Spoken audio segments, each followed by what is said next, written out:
Okay, can we get started? Please. Thank you. Okay, thank you. So this is a patient case that we had a couple of years ago. So it's a young man who had an acute myeloid leukemia. According to the European Leukemia Net, he was intermediate 1. He was diagnosed in January of 2019, and he did not respond to the usual induction and 2 courses, so we called him primary refractory. He had infectious complications with pansinusitis, bronchitis, and we then gave him induction therapy with the CLARA protocol, that is clofurabine Ara-C. He had prolonged neutropenia and C. diff colitis with sepsis. So together with the gastroenterologist, he got in fecal microbiota transplantation from a third-party donor twice to get rid of the C. diff. And then eventually at the end of May, in the bone marrow, he was in complete remission. So based on all the infectious complications, we decided that he should receive toxicity-reduced conditioning with fludarabine busulfan at 9.6 milligram per kilogram. He had an HLA identical unrelated donor and received peripheral blood stem cells and the usual GvHD prophylaxis, so ATG, cyclosporin, MMF. His clinical course was quite uneventful.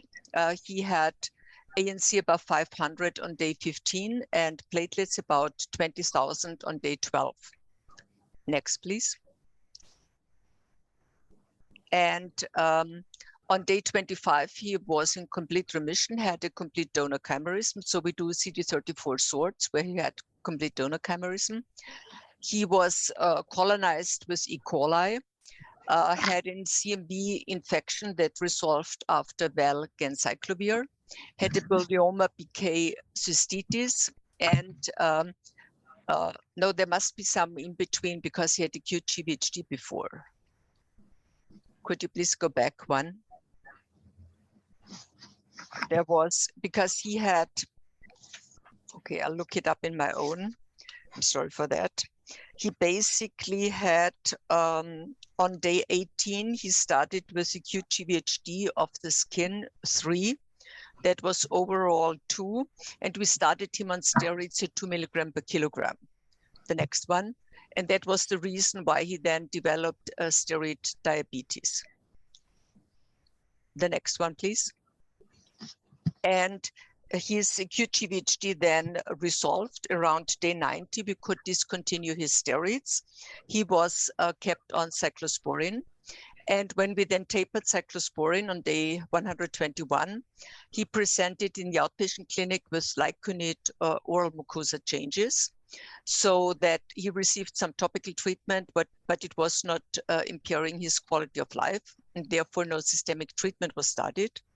And then about a month later, he presented with Lycunid changes of the skin, about 40% of his body surface area.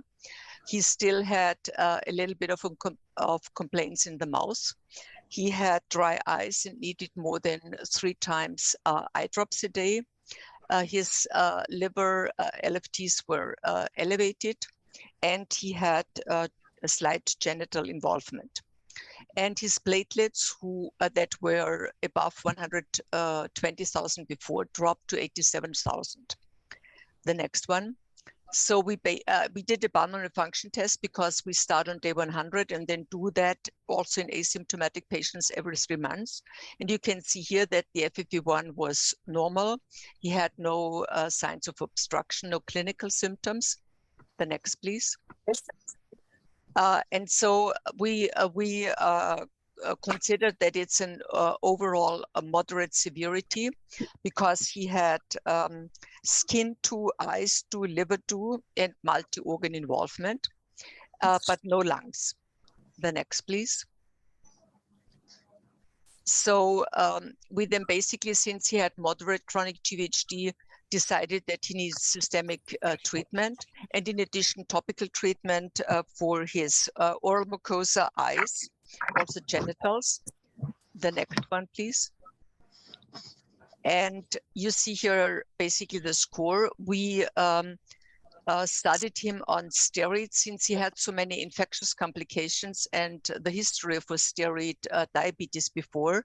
We started at 0.5 milligram per kilogram and started with ECP. And the reason for that was also because with the drop of platelets, he had high risk onset of chronic GvHD.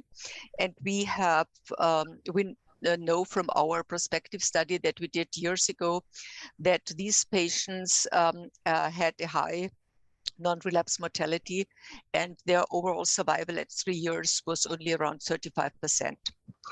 And that was the reason why he basically started with ECP together with steroids. We kept him on cyclosporin. Would anyone like to discuss that, or would you have done that differently, knowing all the information that I gave you about the patient? I guess that this was an era where Ruxo wasn't available, correct?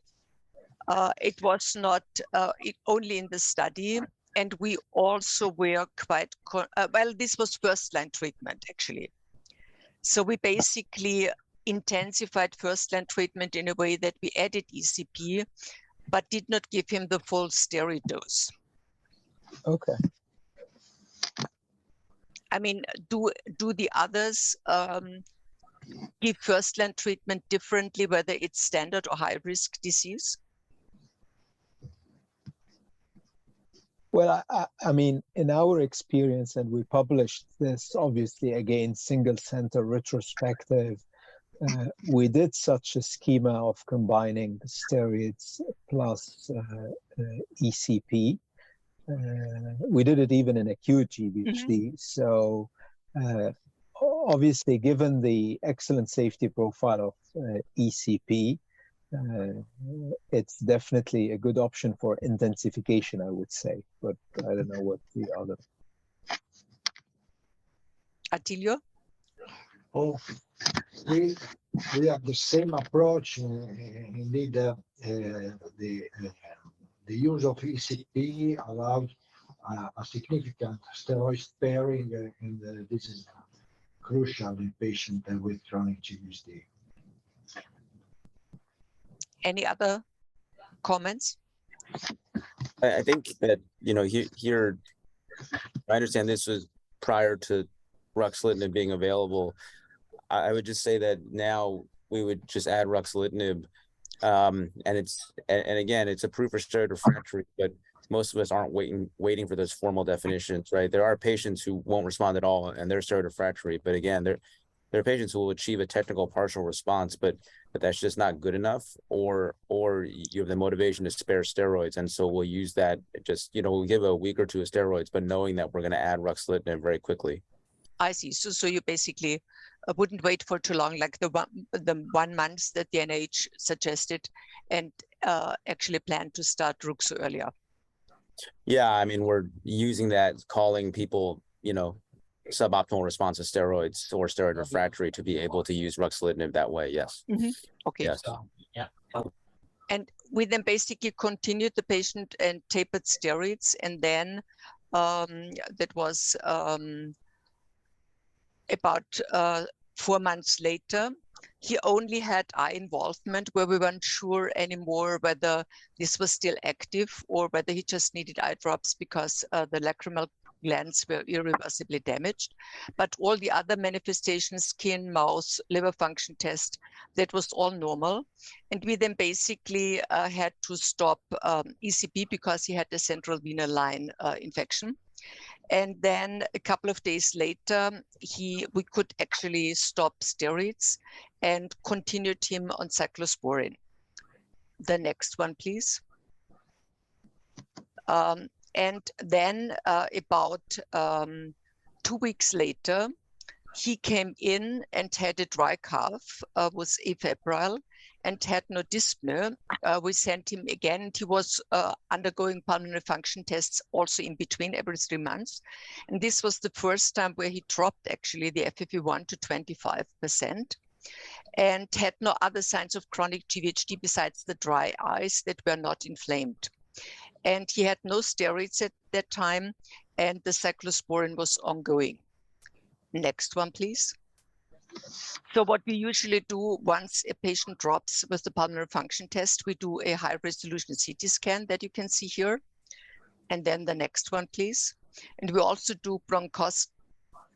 This is the NIH definition. Next one, please. And we also do bronchoscopies with transbronchial biopsies. So with his FEV1, he would have a score of 3 already at that time. Next one, please.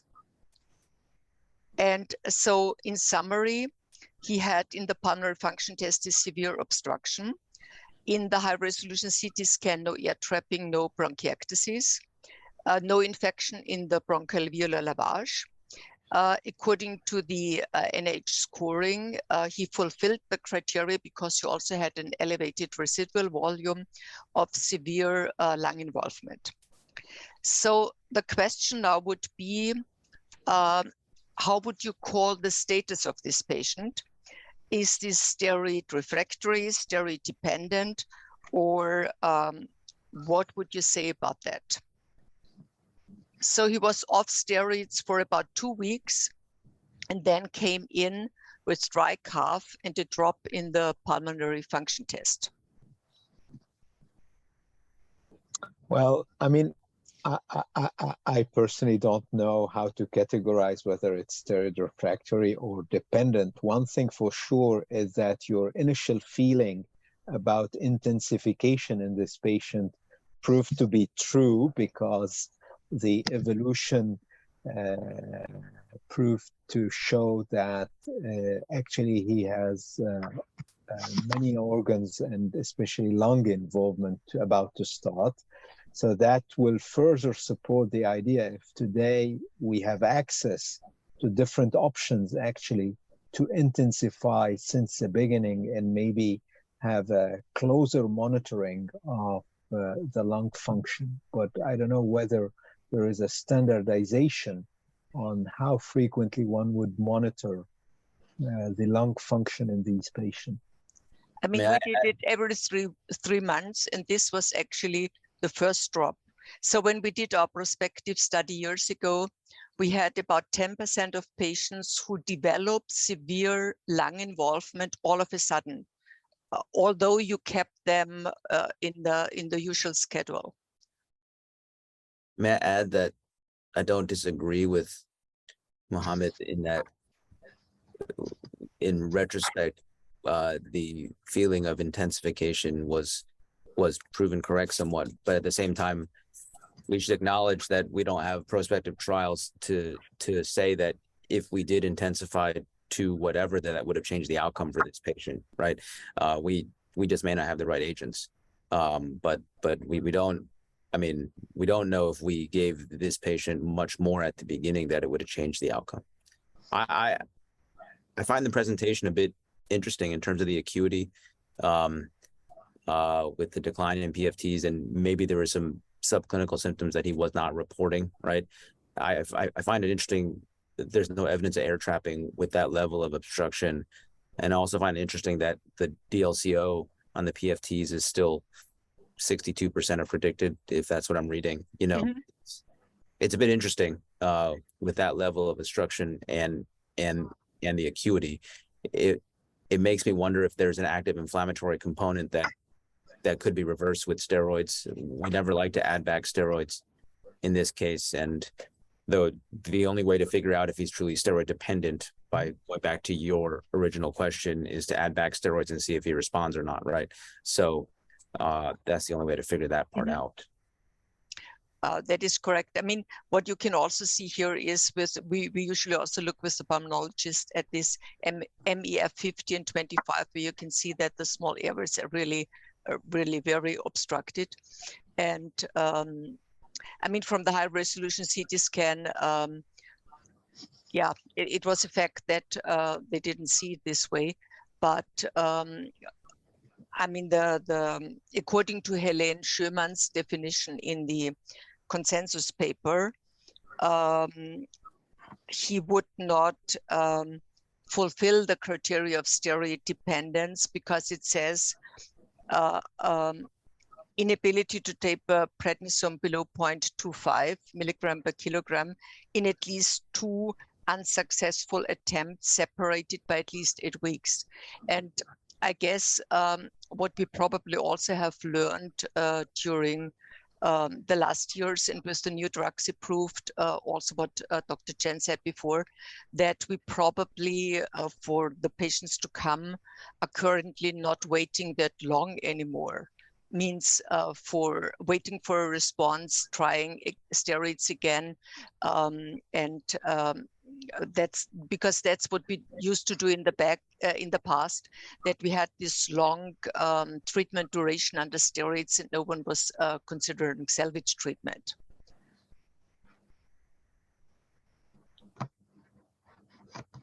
Fantastic.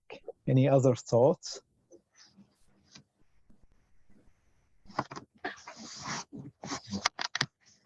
A simple question, Hildegard.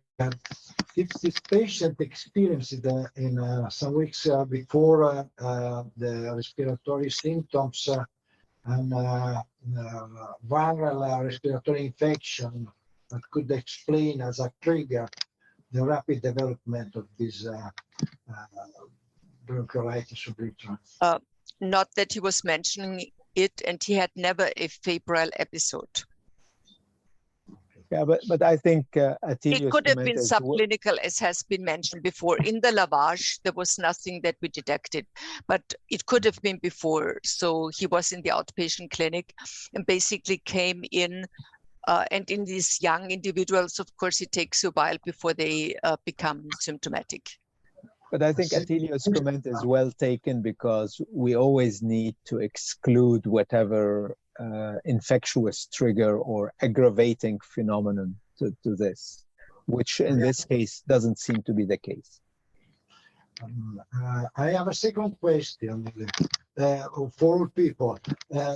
Do you think that an histology approach could add more information about the kind of lesions in these patients? Because we know that there are described bronchiolitis obliterans features with prevalent fibrotic lesions that are considered to be irreversible.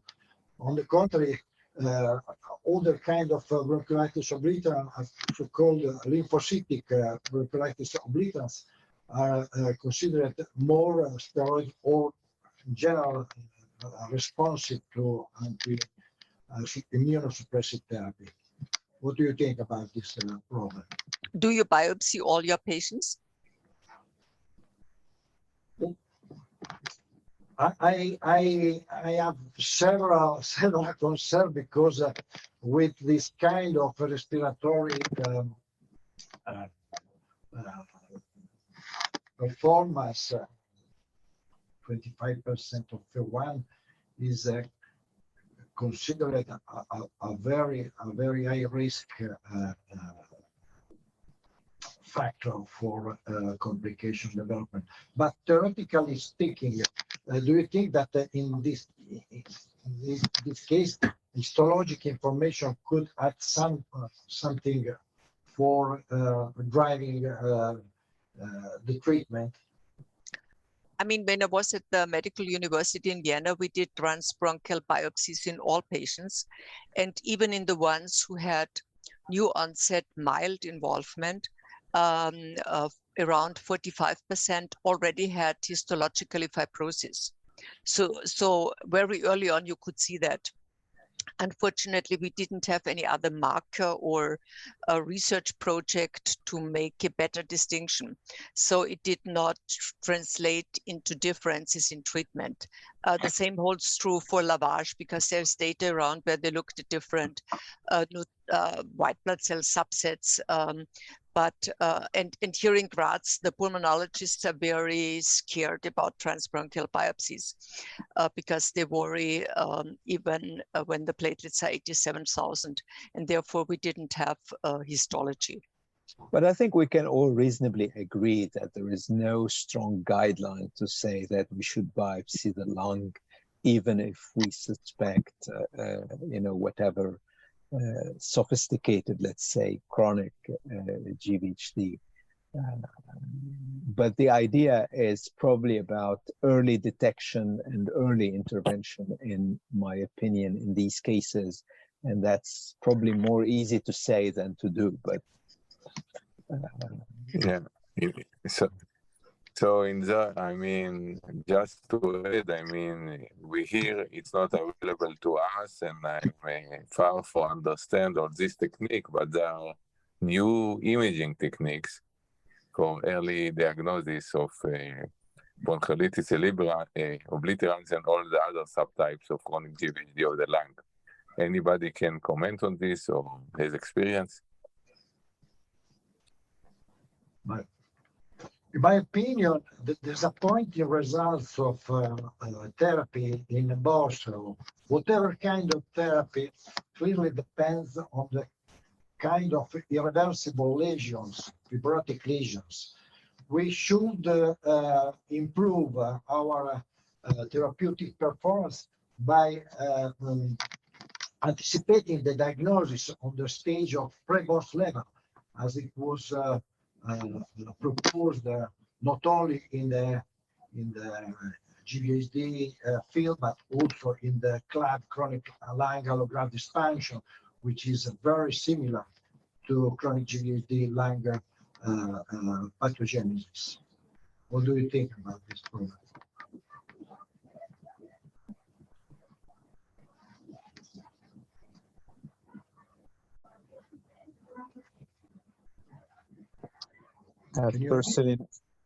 Personally no experience. I mean, we also have no experience in that case.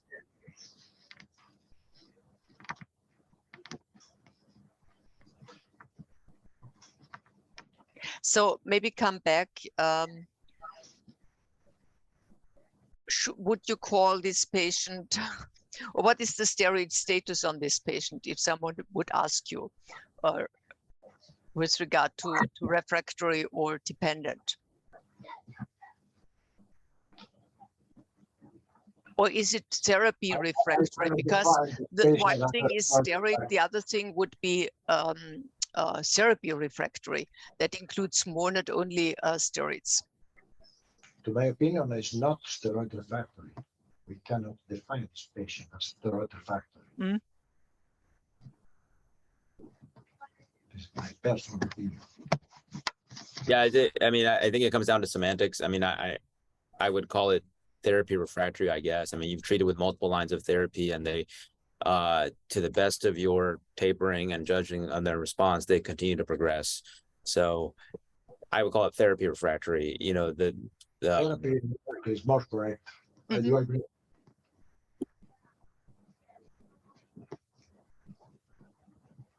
Okay, wonderful. Any other thoughts? Thank you very much, Hildegard, for sharing this difficult case. It clearly highlights that we still need to do a lot.